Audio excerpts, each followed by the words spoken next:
Hi, everybody. This is Jim Cornette, pro wrestling legend, and you're listening to the Book in the Territory Unprofessional Wrestling Podcast. This is the artist formerly known as Daryl Van Horn, James Mitchell, the Sinister Minister, and I'm here to let you know I would rather slam my cock in a car door than to miss the dulcet tones of Hard Body Harper, my illegitimate son, on Booking the Territory podcast. Welcome back, everyone, to this week's episode of our Smoky Mountain Rasslin podcast. This is Smoky Mountain Wrestling, episode 172, May 13th, 1995. 28 more to go. We are rolling along in the Smoky Mountain Sweatshop this morning. And this is Booking the Territory, the unprofessional wrestling podcast, where today I'm once again here with Doc Turner and not Hard Body Hopper. Once again, if you haven't heard it, I've got an illness in my family that I'm dealing with right now, and our normal recording schedule is just kind of haywire and crazy. So we apologize we can't bring Harper to you, but there's one thing we don't do, and that's miss shows. They always come out on time every time. So with that said, become a Patreon member if you appreciate that at tinyurl.com/PatreonBTT. Other than that, I'm sitting here with Doc. Doc, what's up, man? How you doing? That's not exactly true. Harper said, I'm tired of dealing with all these dirtbags in the Smoky Mountains. This just ain't for me anymore, bruh. Do you ever get tired of making shit up? What are you talking about? I report the facts. You report bullshit is what you do. 90% of what you say is a complete fabricated, made-up line or lie. So what does that say about you, that you and I have been friends for so long, and you just hang out with a liar? Because I always know when you say something, you actually mean the opposite. It's just I'm able to, you know how Harper has a superpower of with that whole car thing he does. My superpower is decoding what you mean when you say something. That's how. Hey, let's get on with the show though, pal. Shout out to Disrespectfully Classy, Marky Blassie, Kyle Riley, Mike Childry for your generous patronage contributions each and every month. And again, this is episode 172 of Smoky Mountain, May 13th, 1995. Taping number 4 from Warrensville, North Carolina at Northwest Ash High School, drawing 350 people if you believe what the internet says. Les and Chip open up the show. Kessler says the episode is a bit of a recap show and lead up to Volunteer Slam 1995, which took place the day this aired on May 13th, 1995. So there's that.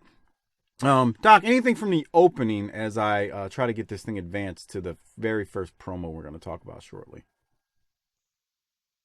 No, we go straight to a promo instead of straight to the ring. And here they are, pal, standing there all uppity. Come on, Doc. Is that a word I can say? Grow up. What he's talking about is the gangsters. They're going to cut a promo at the very opening of this episode. Here it is. All right, joining me are the gangsters, of course, this Friday night, Volunteer Slam, Knoxville Civic Coliseum. It's the gangsters against Terry Funk and Bullet Bob Armstrong. Jim Cornette in the corner. You know, Cornette, I guess you ain't gonna give up. And to me and Mustafa, put your fat butt in the ground, put a little dirt on you, and call it a day. First it was The Undertaker, Heavenly Bodies, Ricky and Robert, all of the Armstrong, and look, the gangsters still here. We ain't went nowhere. And I done told you, we ain't going nowhere until we get ready.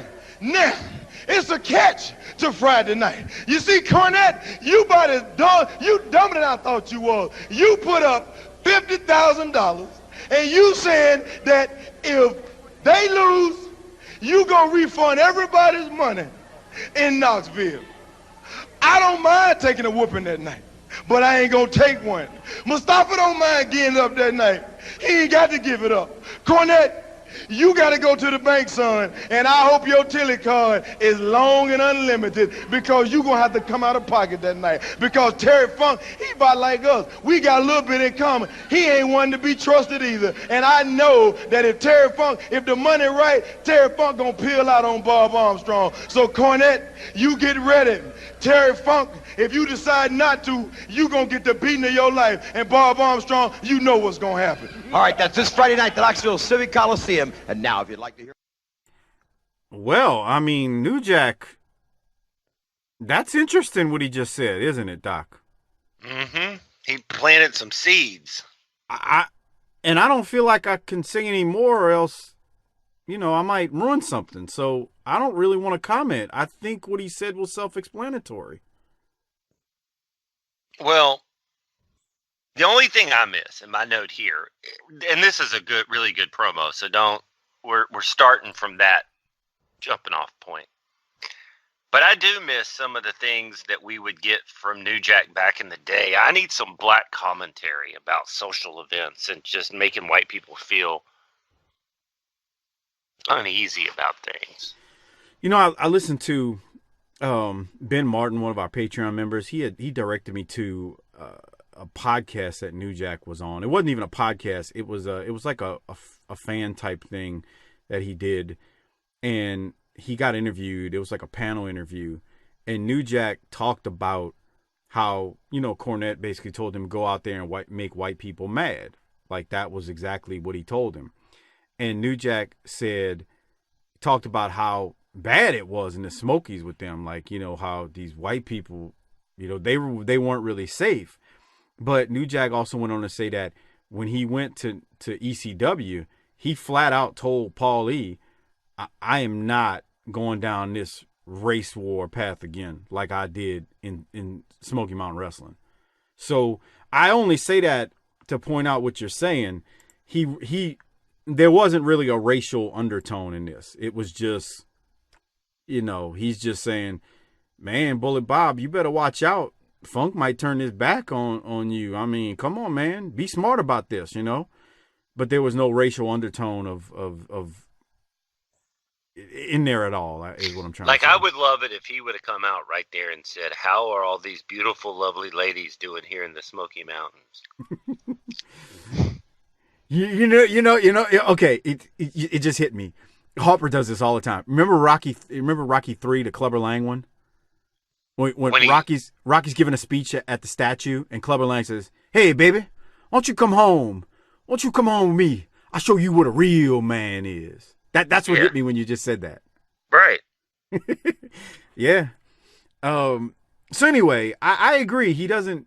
He's definitely not trying to incite any type of race war here. But again, he's telling Bob, man, you better watch yourself, man. This is you're going into the lion's den here. Yeah, it was still a good promo. Don't get me wrong. Yeah. Well, stay tuned. We'll have to see how this all transpires and it all works out. Any other thoughts, Doc? I sure hope it works out in a good Christian way. Yeah, me too. We'll see, though. We get a replay of the tag match between Tracy Smothers and Dirty White Boy from last week. Tracy Smothers and Dirty White Boy versus the Gangsters from last week. Remember, the Thugs won, but the Gangsters beat them up after we went off air. That is really confusing if you just read that on print, like what my notes. The Thugs won, but the Gangsters put the boots to them. This sounds like the African American Wrestling Association. Right. It really does, but it's not the Thugs, as we know. Dirty White Boy. Join us on BTT for or BET. I'm assuming you have no thoughts on the replay. So with that said, I'm going to go to a promo of Dirty White Boy and Smothers, and then it's followed by a video package of PG-13. I won't play the audio of it. I'm going to just play the promo though of Smothers and Dirty White Boy. You're not gonna play a little bit of that song? I can go a little bit into it. Let's play the promo first, and then you just tell me when to stop it. Hey, so did you say you're gonna play the Thugs here? Yes, the Thugs first, and then it's followed by the PG-13 video package. I have a question leading into this. This is 2 weeks in a row he's done this. Watch Tracy's legs. Has he always been that fidgety when he cuts promos? It's become a thing almost like Luger sweating for me. So anyway, go ahead. Let me see. Here it is. Thugs, the Dirty White Boy, and Wild-Eyed Southern Boy Tracy Smothers. Gentlemen, we just saw the action that took place last week with you guys and the Gangsters, and of course, this coming Saturday, Charlotte, Carolina Memories. You've got the Gangsters in a ghetto street fight. You got it. Gangsters, we proved to ourselves, we proved to all the people in Warrensville, North Carolina, and we proved to the millions of people out there at home that the Thugs had what it takes to beat the Gangsters. So anytime you want some of us, ghetto street fight, wherever it may be. It ain't nothing but a thing, man. We're here for a reason, not a season. Right, white boy? That's what I'm talking about. Gangsters, you like coming out and you like trying to hang people? Well, if you'll check my record book, I've hung more people in professional wrestlers than you have ever been in. So what's going to take place, gangsters, is me and this man right here are coming after you. Whether you like it or not, the thugs are on their way. Of course, guys, that's Saturday night in Charlotte, but let's talk about this Friday night in Knoxville. It's PG-13, and let's take a look at them in action.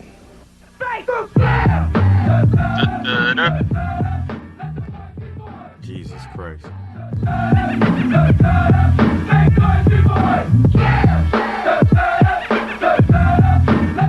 Okay. First off, I did see Tracy's leg, but I think he does that. It's just most of the time it's shot from the waist up, so you can't see it as much. Okay. You got anything from their promo though before we go to this PG-13 video package? You liked the flag coming out, didn't you? You popped It popped me when Dirty White Boy puts it in front of them and he unrolls it and then he rolls it back up. I laughed. The way he's just really subtle and he doesn't say anything. He just kind of unrolls it and then rolls it back up. And then Tracy does the same thing after when White Boy starts talking. Yeah. So what did you think of Onyx back in the day? I didn't like them. I'm sorry. I didn't hate them, but I didn't love them either. I mean, they were fine. It wasn't something I was like, oh, I got to go out and buy their CD. Really? Yeah. Okay. See, by this time, by 95, man, I was like heavy into Bone and, God, good Lord, no Limit was starting to take off or had taken off by this point. So, yeah, I don't know. The Onyx type of rap just wasn't my thing. What do you mean when you say their type of rap? I don't even know how to explain it to somebody who's not a rap fan.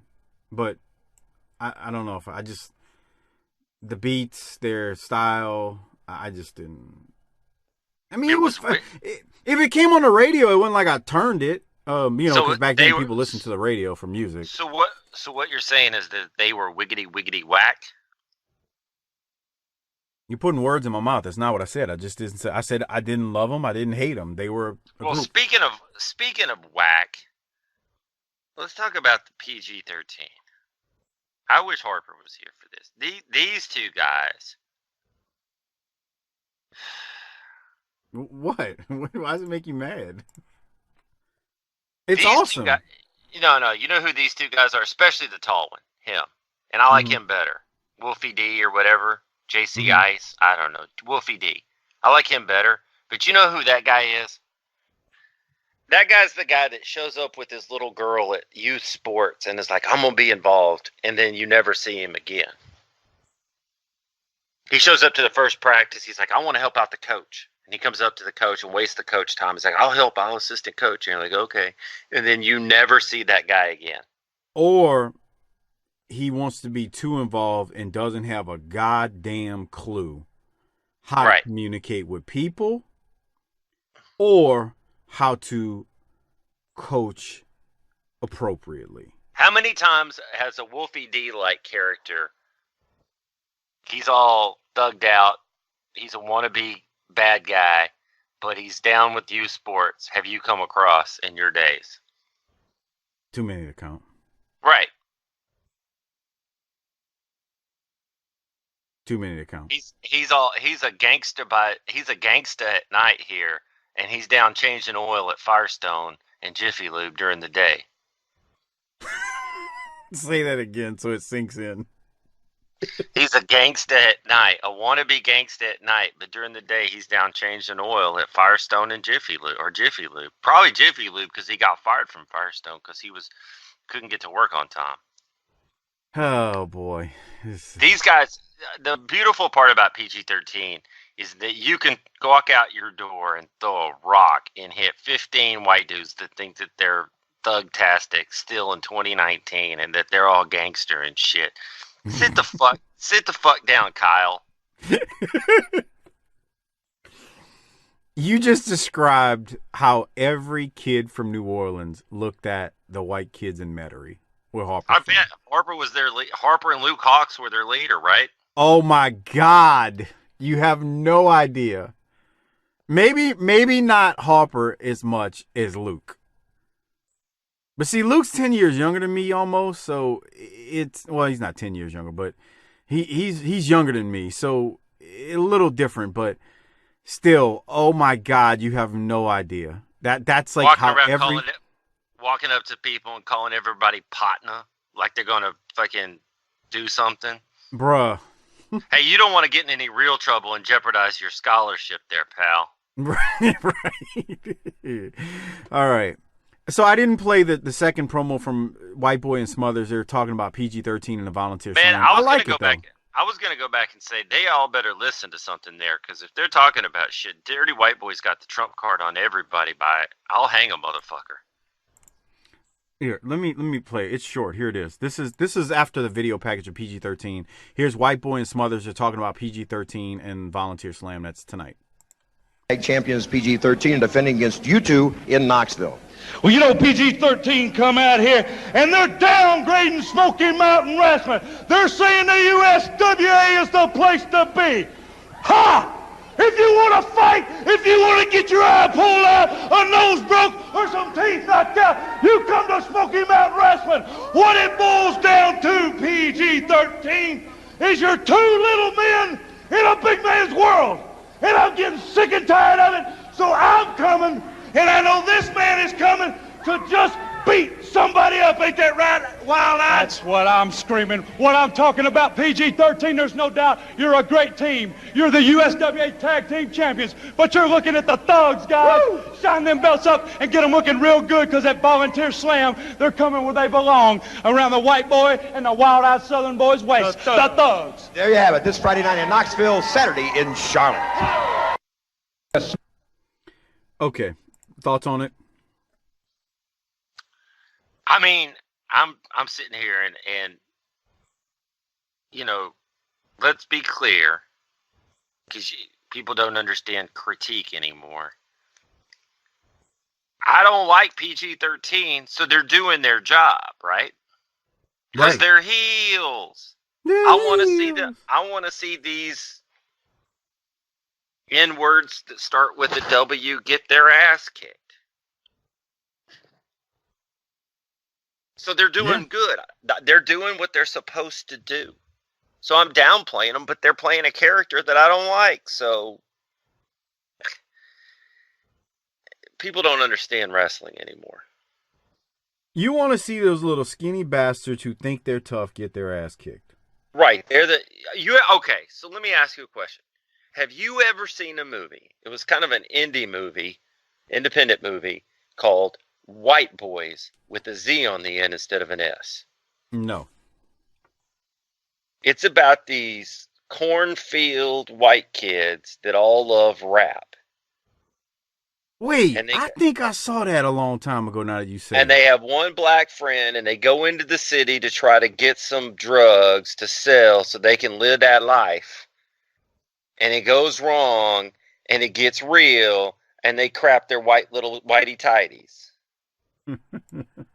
And that's what this shit reminds me of.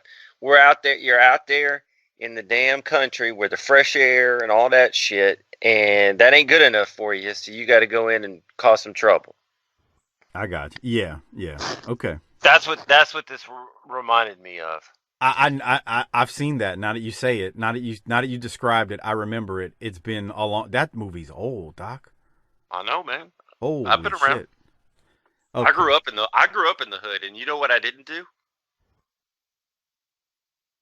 Run my mouth like a bunch of assholes. When you're in the hood like that and you're outnumbered, it's best to keep your mouth shut. So Doc's whole point. And I didn't assimilate because I was out there listening to Dawkins. I wasn't going to listen to no Run DMC. I was trying to get my Dawkins on and my Metallica fool. All right.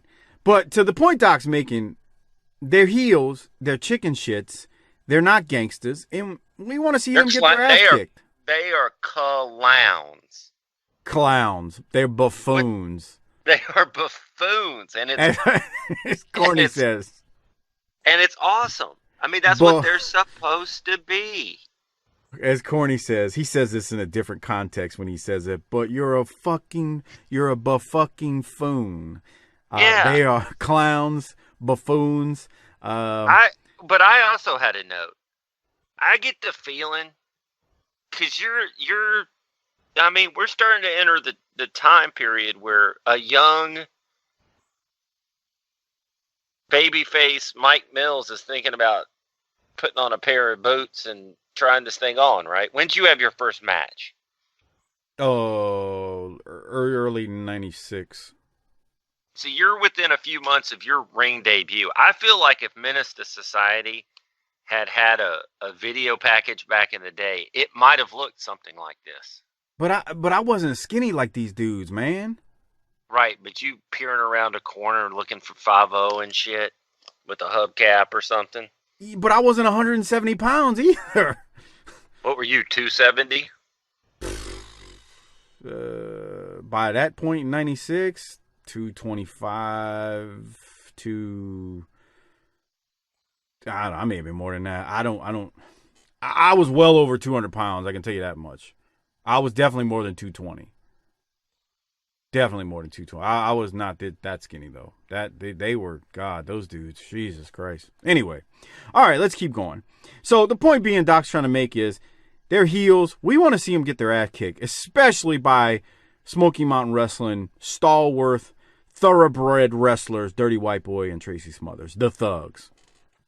Well, we go then to I'm not going to play this, Doc, because it's a promo. It's a confrontation with Jim Cornette and Jim Kessler, unless you disagree. But Cornette, he basically promotes Volunteer Slam in the match with Bullet Bob and Funk versus the Gangsters. And then he throws it to a match with Funk versus Armstrong from Knoxville that Armstrong won. That was a Texas death match. And it's just, I did have one note. It's funny hearing Dutch on commentary because that feels like it was 30 years ago at this point in the strangest way. I'll stop there and get your thoughts before I finish on what else I have. Yeah, that was weird, and I actually watched it because this is the first time Funk does the moonsault, right? Yep. Yeah. It was. He hit that moonsault. And, and that's why they're doing it, all those people at home are like, man, if I go to the wrestling matches and the Gangsters win, then it's free. We should go. Yeah. There's no way those young ends are going to lose to those old men. Those guys are old. Let's go. Buy your ticket and get there. Whew. All right. So they show this replay, and this was fun when they did this. And it was fun hearing Dutch on commentary. And then they go to Armstrong, who pumps up Volunteer Slam as he reiterates the $50,000 stipulation that's on the line. And if he and Funk lose, then Cornette will refund all the fans. To what Doc was just saying, Cornette is, at the end of it, Cornette just continues pushing the Volunteer Slam. And that's all I had from that. It was kind of an infomercial, but this was cool because, like Doc said, we got to see Funk hit that moonsault. And it was fun hearing Dutch. I didn't mind this replay because it was so long ago. Like, it ties in what's going on now. This wasn't a replay from last week. This was a replay from, years ago. So that was my thought on that. Doc, any other thoughts before we keep going? Just that the main storyline here that's bubbling underneath all this, and we talked about it, is just, I think it was last week. Man, it's two old white men standing up John Wayne style to take on the black men, the young black guys. And that's going to galvanize the fans. This is right up their alley. Any other thoughts? It's brought together Jim Cornette, Terry Funk, and Bob Armstrong to fight this black scourge. The unholy alliance. These three guys. Holy crap. That's true. Yeah. And so we are, 6 months in now to Corny and the Gangsters going back and forth? Because it started before Christmas. 6 months in. Just that feud. Yeah, we're basically 5.5, 6 months into that portion of the feud. Yeah. Okay. All right. So then first they give a recap. Les and Chip Kessler give a recap of the Bad Blood with Unabomber Snow and the Rock and Roll. and we hear some of the promos again. And then they show Snow versus Morton in the chicken coop from Freedom Hall on May 6th. Any thoughts on the recap before I get to the whole chicken coop incident? No. All right. So they are in the chicken coop, and all my note, I didn't look this up, and I probably can on the fly while I'll throw it to you and get your thoughts. That crowd looks small at Freedom Hall right here. What do you have from this chicken coop match between Ricky Morton and Al Snow? I'm going to see if I can find the crowd size, but go ahead. You got anything? Well, right here, if you're looking at the across the way, well, you just took off the video.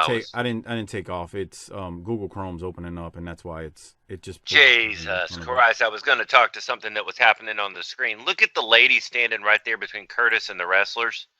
Hold on, I rewound it for you. But go ahead. Okay, so there's a kid and it looks like a red tank top, probably, or a jersey or something, and a lady standing. I was just wondering if that's like, come on, little Trevor. Let's go down to the match. And once Ricky sees how much you look like him, he's got to agree that you're his. I don't know where you were going with that, but okay. How many times do you think that happened to Ricky Morton or Stan Lane or Ric Flair in their lives? Too much. Hey, he's yours. Just walking up and looking at him and go, you remember me? And they're like, no. Well, he's yours. God. You remember that night back in Pensacola where I let you do those things? Well, this is what came out of it. Oh, boy. Do you know how much braces are? You know how much what is? Braces. His teeth are crooked. I bet it runs in your family. A lot. I bet that happened all the time. True, real and imagined. Real and imagined. I agree. That you hit the nail on the head. Real and imagined. Because if she was, never mind. I don't want to go. I'm not gonna say anything. Now this was an amazing visual, right here. I hate when you do that. Explain what you mean by this was an amazing visual. I'm about to tell you. Here comes Unabomb up through the ring, dude. And I'm telling you, that may be something that, I've seen it today. But this is a Territory Smoky Mountain 1995. You haven't seen this just everywhere. That's awesome. The ring is moving. What in the hell is happening? Right. The canvas is poking up, and you're like, what the hell is going on? So basically, I looked it up. There's 600. It's reported that there's 650 people here. Maybe so. It just looks smaller because of how it's being shot. So. Damn. They show a good bit of this match. The ref gets bumped, and Morton pile drives Snow and then gets some revenge on Snow. Unabomb was hiding under the ring, and to the point Doc made, he cuts himself up through the ring. He cuts the canvas and comes up into the ring. Chip Kessler is yelling, oh my God, there's two Unabombs. Unabomb was on the outside, now he's on the inside. Let me see if I can just get a little audio of that, because he's losing his shit. That! Wait, what? How can that be? Unabomb is outside and Unabomb is inside. Damn, I don't believe. How can this be?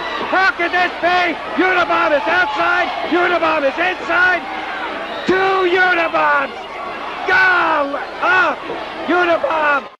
So what he means is Robert Gibson is supposed to be handcuffed to one corner of the ring on the outside, and Unabomb is supposed to be cornered to the handcuffed to the other side, and he is, but Unabomb comes in through the rope, so they've got some other big tall guy out there handcuffed to the ring post, and the real Unabomb is really under the ring and comes in and he just beats the shit out of Ricky Morton.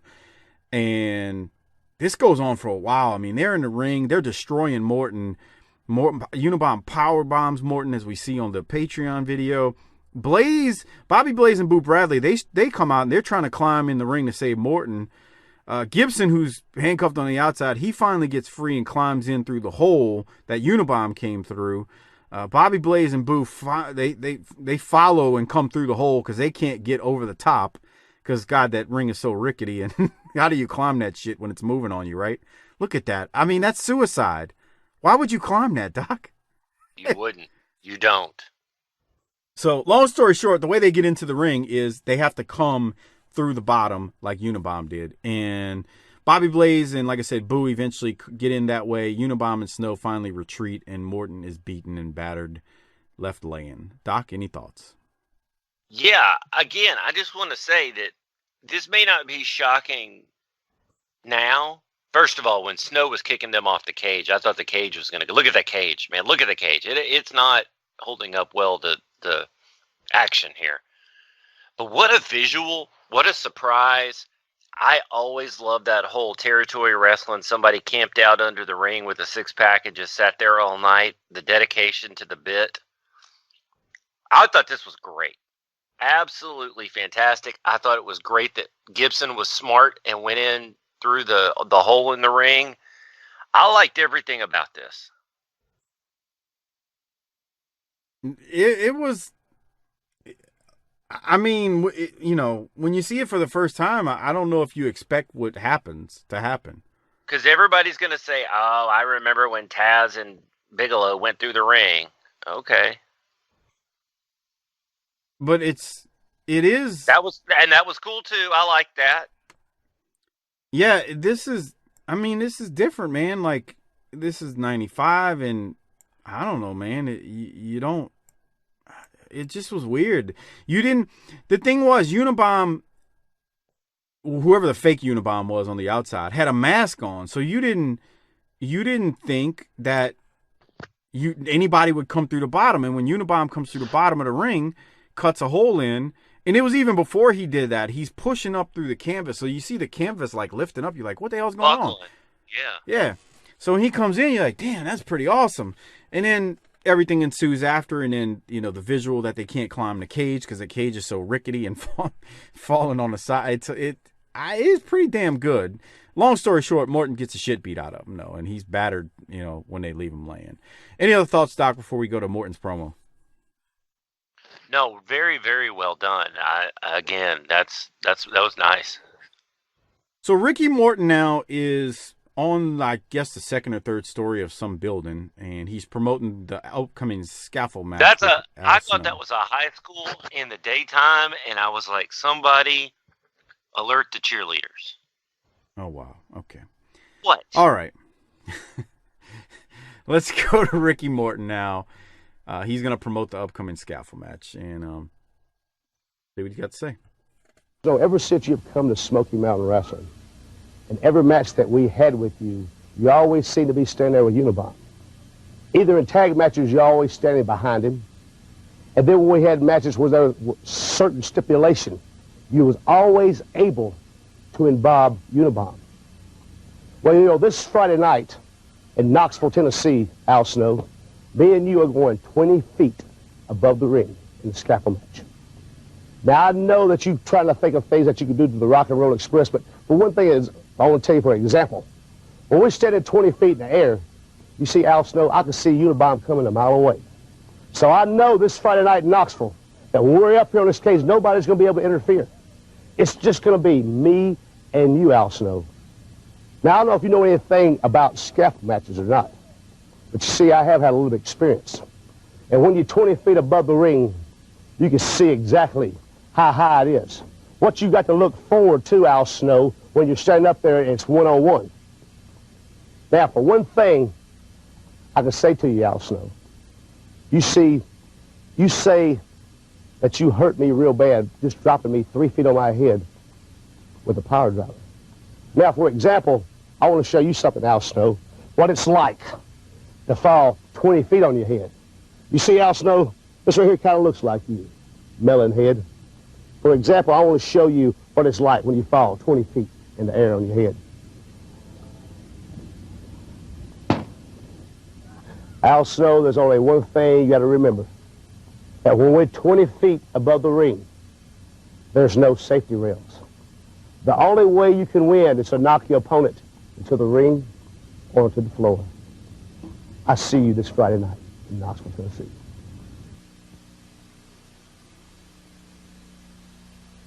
And we get to see the pumpkin hit the ground in slow motion.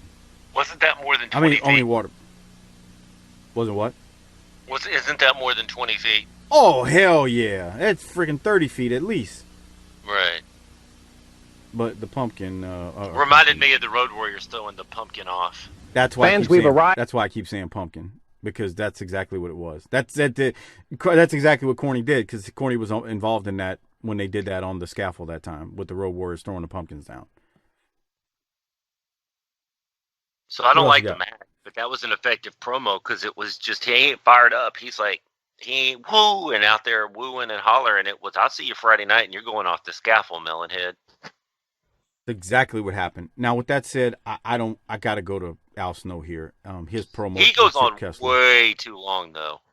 But he calls Morton's girl Skanky a yeast infection. Then he referenced all of Morton's illegitimate kids. And I was like, bro, you getting a little bit too close to comfort right here. Brother? Can you lay off the brother, leave my kids alone. Here, let me play a snippet of it. Real or imagined. Right. Let me play a snippet of it. Here it is. Arrived here at the arena several hours before tonight's scheduled matches, and lo and behold, Al Snow is already here. And I would think he is dwelling on this Friday night's encounter with Ricky Morton at the Volunteer Slam. You're damn right I'm dwelling on it. 20 feet in the air, scaffold match. Al, what are your thoughts? Yeah, what are my thoughts? What do you think my thoughts are, Chip? My thoughts are, Ricky, you must not have enough brains to grease a skillet if there was lard. I know you wanted me bad. I knew you did.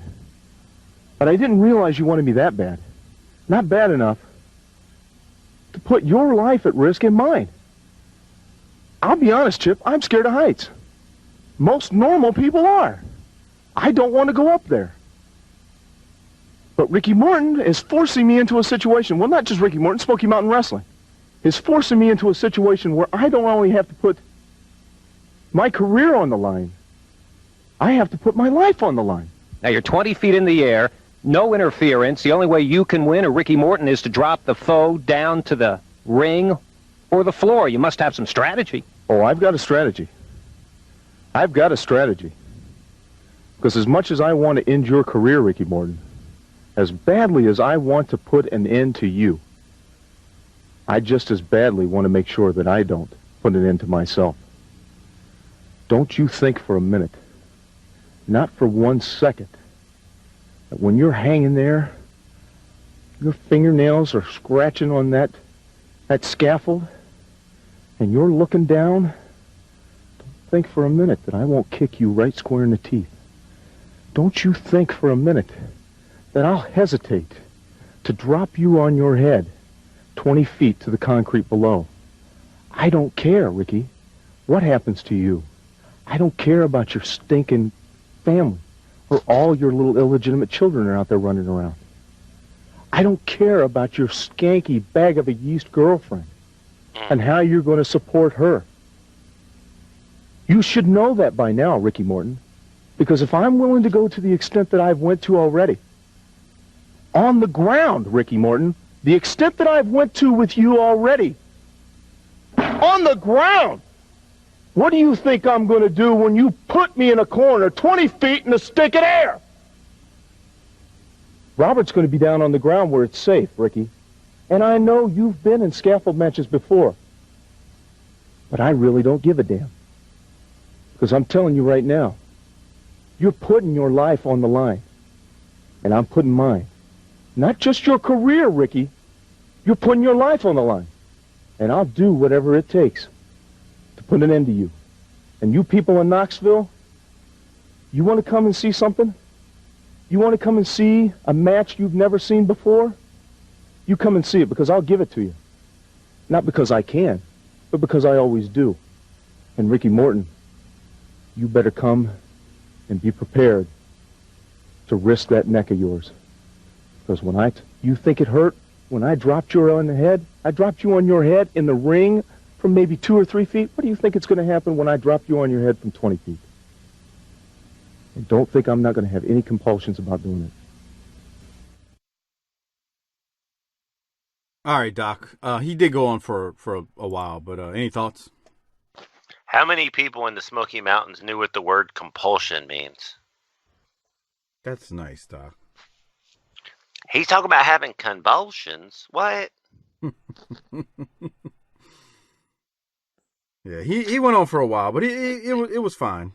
It was a good promo because the thing that is the takeaway line for me, and the part where he shines is when he basically says, I'm in a corner and I'll do anything to get out of it. And if that means I got to kick you off the ledge so that I can live, I'm willing to do that. Yeah, I agree. All right, any other thoughts? Well, that's powerful stuff, dude. He's cutting a lot better promos and really doing good work here. So we go from that. We get a plug for Carolina Memories being promoted for May 20th at the Grady Cole Center in Charlotte, North Carolina. Man, they've always got something going here. They do.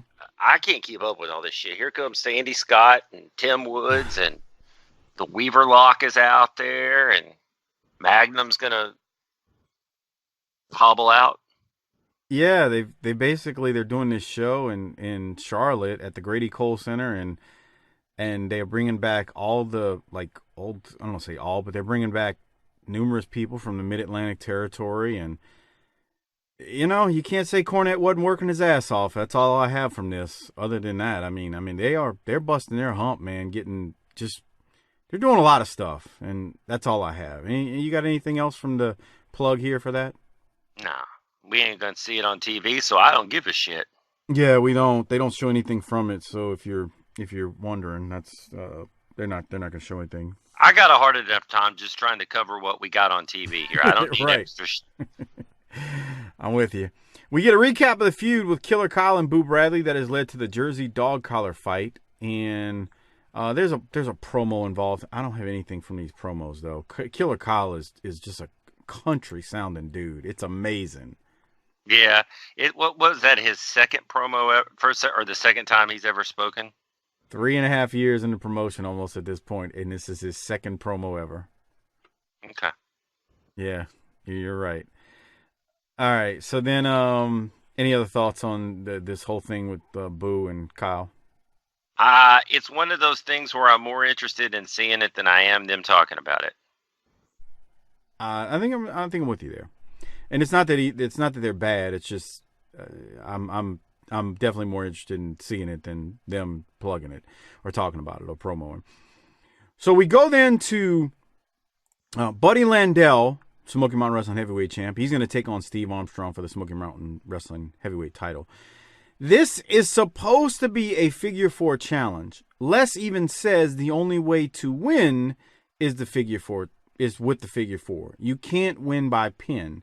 I went back and listened to this multiple times, and there's a reason I'm saying that. You're supposed to win only by figure four. Doc, did you hear that same thing? I did. Okay.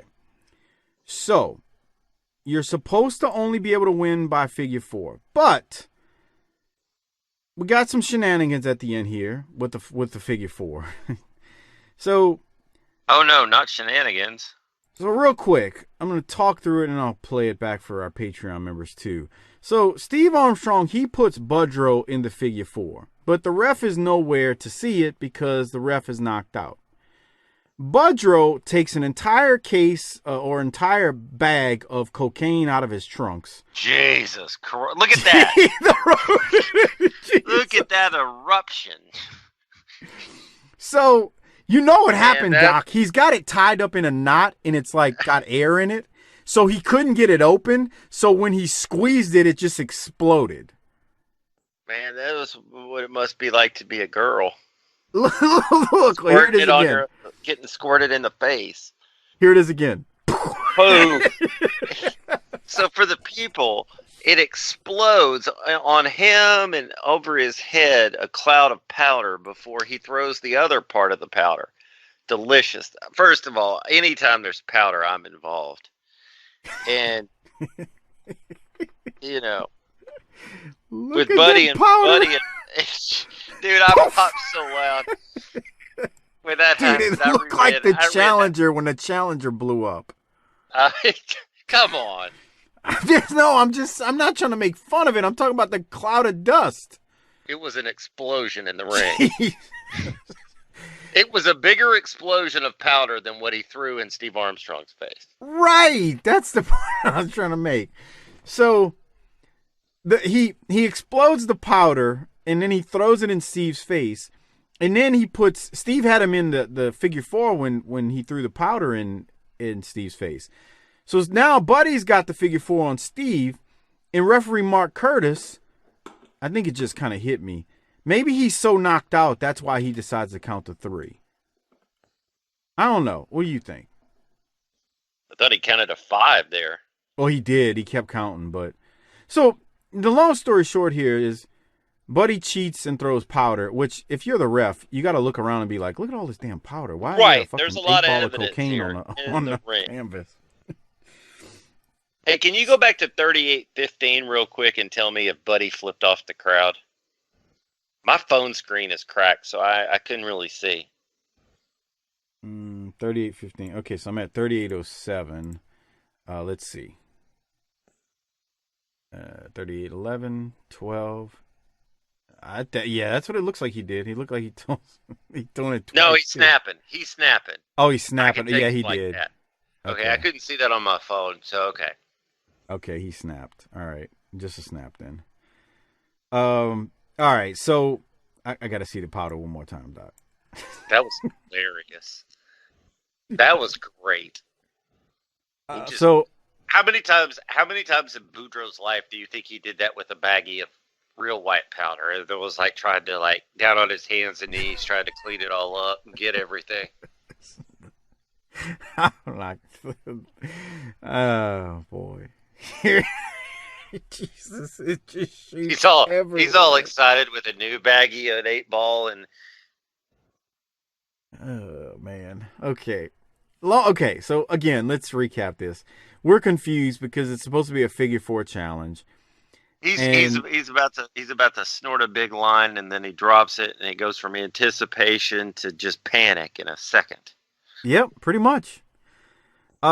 Buddy wins by pin, even though it's supposed to be a figure 4 challenge, and that's how this thing ends. So it's really What's the longest rail of cocaine you ever sniffed? I've never sniffed cocaine, but well, you know that. I didn't know that. Yeah, yes, you did. Come on. All right, any other thoughts? You're straight edge like CM Punk. Very much so. Very much so. But Henny's not a drug, right? Oh, it's alcohol. Thanks. Thank you. I don't know. I don't know if you knew that. It's not. No. It's not an illegal substance as defined by the, United States of America. You can buy it. Are they a credible source on this? I guess. It's the country we live in. Okay, so here we go. We got one more promo to get to. This is after Boudreaux defeats Steve Armstrong, and Boudreaux is up there with Les Thatcher. Let's see what Boudreaux has to say. Hey, with me, the Smoky Mountain Heavyweight Champion, Nature Boy Buddy Landel. And this Friday night, you've got this same gentleman, Steve Armstrong, title on the line in Knoxville Volunteer Slam. Being the gentleman wrestler that I am, I go out with a good conscience, going to wrestle the man fair and square. But what happens? He wants to throw baby powder in my face. Wait a minute, who threw what? I think you're the one that threw Hush, puppy. Hush, puppy. Don't ever interrupt the champion, okay? Number one, I can beat anybody in the world with my patented figure 4 any day of the week. Steve Armstrong, I just beat you right in the middle of the ring. 1, 2, 3. I'm still the champion. This Friday night, the Volunteer Slam, baby. The Volunteer whatever. I'm telling you something. It's going to happen because lightning's going to strike in the same place twice. See, I'm the Nature Boy, Buddy Landel, and you're just one of them whining drunk Armstrongs. What's the difference? Champion, chump. You understand what I'm talking about? So I want you to go home to the old man and all your brothers, go down to the local Crawl and Fall, and drink you down some false courage and try to get some guts up to come back to Knoxville to meet me May the 19th, this Friday night. I'm coming for you. You've heard it from Buddy Landel. Let us hear more about the Volunteers. So, he basically used that line, go get a bottle of Thunderbird and get some courage, that Austin used on Jake at 96 King of the Ring. What he needs to do is go get a bottle of that cheap Thunderbird and get back at that courage, some of that courage he had in his prime. Did you catch that too? Doc. Oh, Doc. I was eating some peanuts, so I needed to mute myself because you hate when I eat on the air. Oh, yes. Thank you for muting. That's beautiful. Hey, right. So you're welcome. And let me just say that, yes, it did sound like Stone Cold there. And he also used a great Southern term that we haven't heard since the days of Mr. Ron Wright, which is gentleman wrestler. Oh, yeah. Oh, brother, give me one of them gentleman wrestlers out here, brother. I need my gentleman wrestlers. My cataracts taken out and get all healed up so I can be healthy. I miss old brother Ron. Oh, man. God, I miss Ron. What a fucking great part of Smoky Mountain Wrestling. Okay. So, Doc, any other thoughts before we go to government cheese and you give out the disability check? I think it's time to roll. All right, so before we give out the disability checks, remember, become a Patreon member at tinyurl.com/PatreonBTT to get access to the world-class shows and over 200-plus Patreon-exclusive episodes there. If you love our Jim Crockett promotion shows, which I'm sure every one of you do, you get the Clash of Champions, you get the pay-per-views from Jim Crockett as we get to them, all that good stuff at tinyurl.com/PatreonBTT. How many disability checks are you giving this one, Doc? Well, I thought this was another good show. I enjoyed it. We had fun. I mean, we always seem to. I'm going to say 8.0. All right. And then we're going to give out the Government Cheese Award. But before we do that, the holidays are upon us. You're doing a lot of shopping. So give that link, tinyurl.com/BTT Amazon, to your wives, girlfriends, hoes, and side pieces, and tell them to use it as they're buying all the Christmas gifts that they buy. That is a great way to support this show without spending anything extra. Again, it's tinyurl.com/BTT Amazon.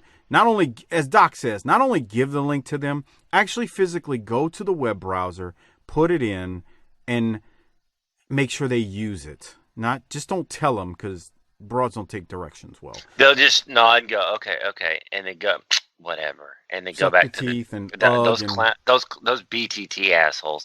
They're the one that taught him to say that's classy to everything. So when I queefed that time when we were having sex, and he goes, that's classy, I blame that guy Hard Buddy Harper for that. That's nice. All right, the Government Cheese. I got to give it to Buddy because the match was bull crap in a way because the stipulation, how you win, wasn't really followed. But the fact that Buddy busted open that bag of powder and wasted more than he got thrown into Armstrong, I just kind of thought that was a great thing. So, Doc, who are you going to give yours to? So here's the thing, and you called me a liar, a chronic liar earlier in this program, but I'm going to be completely and 100% transparent to the people of the Army. I forgot to write down some cheese, and so I went through this, and the first person I was going to give the cheese to was the Unabomb ankle, because that was pretty cool. And then Al Snow's promo was better than I remember on second listen, so I was like, man, I think he won it. But, bro, that powder flying open means Buddy gets the damn cheese, dude. That was hysterical again. You ever work a gimmick in the ring and have it start working against you? Not like that. I mean, Okay. timing on things sometimes can get squirrely because, you're depending on so many moving parts and stuff. But I don't know. Actually, I thought Buddy, rushed there. I don't think he could have taken more time because Mark Curtis is knocked out. So I just think it was almost like he panicked. It was like, shit, I can't get this thing open. So he just squeezed it. And at the same time he was squeezing it, he was ripping the little bag open. And the pressure just, poof, it just explodes and shoots out off over the top of his head. Shot a rope of powder on him. So. Dude, it did. It was like, it was like an explosion. I'm like, holy shit, this is insane. So, yeah, I've never, nothing like that. But I think Buddy he had time. I just think he just didn't, he got impatient with it and just was like, screw this, poof, and it flew out everywhere. It was pretty insane, man. That was an interesting moment. I popped. I came unglued when that powder shot everywhere. I was like, look at this shit. So, good stuff, though. Good stuff. All right. So, Budro's getting your cheese as well. Yeah, we're halfway through May. That means there's just a little over 6 months left in the promotion, pal. Yeah, we're gonna start doing 7 of these a day and get done with this shit, right? Let's see. If there are 28 left, we would need to do 7 a day in 4 days. We could be done. I say we do it. Let's start right now. God, 7 a day. Can you imagine? That's a Smoky Mountain sweatshop. We could do it if we did like watch along format. You could knock that out with ease. Like you could literally knock. We don't do watch alongs anymore because you don't like the way Harper and I do play by play and color commentary. Y'all don't describe nothing. It's like what's going. Oh, look at him. Oh, look at this guy. And oh my. See that right there is what I like. And it's like, what do you got to tell the people what you're talking about. No. You just can't say, oh, look at that. Oh my God. No, that's your job. Our job is to draw the people in and make them feel like they're there with us. And we do a great job of that. That's not drawing anything in. That's people are going to turn it off and be like, I don't like this. No, people love me and Harper, so they like to hear us and our natural reactions. And it's your job to, keep things on the road there. Yeah, and we're going to do that. We'll do that with an episode, just so the people can see how much they won't like it. I think if Harper and I are involved, everybody will love it. Just like everything else. I think you're full of shit. And with that said, we got to get out of here. But before we do so, I want to give a special shout out to the WPAN Wrestling Podcast About Nothing with Ring of Honor's Brian Malonis, Mike Crockett. They do their show every single Monday. They talk classic and current stuff, so check them out. Just search Wrestling Podcast About Nothing wherever you get your podcast from. Also, check out our Vantage Point, the Retro Wrestling Podcast with Joe Murata and Michael Quinn, the northern version of BTT. Slightly classier, definitely more professional, but still fun nonetheless. Those shows support us, so please support them.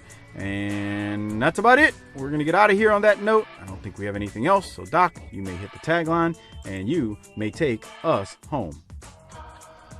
Book it, bitch.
Before we get out of here, I want to say thank you to all of our patrons out there for supporting this show and making this show possible twice per week, every single week with the Smoky Mountain shows and the NWA shows. And, look, I know you get extra shows, but ultimately, when you are a patron for us and support us on Patreon, we thank you because it does help the 8 free shows as well. So I know we do extra stuff, but with that said, patrons out there such as yourself, thank you for for being patrons. And if you're not one, remember, become one at tinyurl.com/PatreonBTT. Over 200 plus episodes are available on Patreon for you to enjoy and listen to. Extra stuff that we've done, wrestling stuff, non-wrestling stuff. And when I say non-wrestling stuff, it's nothing political or social things in the world. It's just Harper, Doc, and I having tons of fun talking about just utter stupidity for entire episodes. So that's what you have to look forward to. There's a lot there. The Dallas Cowboys ring rat house. Harper talking about the worst places to take a dump. So much stuff that's available on Patreon. Now, I also want to say a special shout out to our Hall of Fame Patreon members, Don Dipponet, Lee Russell, MDQ for Life, George Davis, Kevin Carter, Michael Angel, Bob Richards, Rocky Suazo, Christopher Champer, Will Harkey, Robbie Dyson, Rick Beebe, Brad Duknife, and Tom Schlegel, Coach Joey Chase, a.k.a. Willie Chase, Steve Malbasa, LaRon Brown, Kenny Byersdorf, Glenn Abbott at GA WrestleNut on Twitter, Bobby Murray, Marlon Mueller at Half Points Point on Twitter. Keep cutting those promos, kid. You're the man, Marlon. Thank you, man. I appreciate your support. Long time. Josh Warren, you too, long-time supporter. Everett Starr, Mike Childry, Kyle Riley, Disrespectfully Classy, Marky Blassie, Craig Norman, Johnny on Patreon, the great John Dean at YRC21 on Twitter, Josh Dunn, Ryan in Auburn, good old Justin, Robert Smith, Joseph Ice, Tim Morecci, the BTT Research Department, Adam Price, Brian Evans, Mark Wilson, Armando Martinez, David Jordan, Jesse Jacobs, Chris Myers, Gerald Green, Mitchell Johnson, Mike Prue from the Bottom Line Cast. Make sure y'all check that show out. Him and JV do a great job. And Mike Prue is also a co-host on the ECW Extreme Live Cast on our Patreon feed. Will Parker, Jeremy Bryant, Classy Alex, David DeVries, SV Pagem, Bill Sousa, Big Rich at Spyboy Sportscap, Ari Miller 39, Jay Shiny, Ruben Espinoza, Merciless Jones, Jesse Lucas, Chris Browning, Justin _Andrade, Coleman822, Marty Howell, T-Hog94, Godbold Unreal. Thank you for all of your support. And lastly, like always, thank you to everyone. I can't forget, check out the Bottom Line Cast with Mike Prue and JV. They have a podcast series where they're getting close to the end, but they've chronicled the career of Stone Cold Steve Austin month by month and on a weekly basis. It's a really good show. They basically just go through Stone Cold's entire career. I say entire career, it's mostly his WWF stuff, but Mike and JV also do the ECW show on our Patreon feed, and that show they do on their free feed.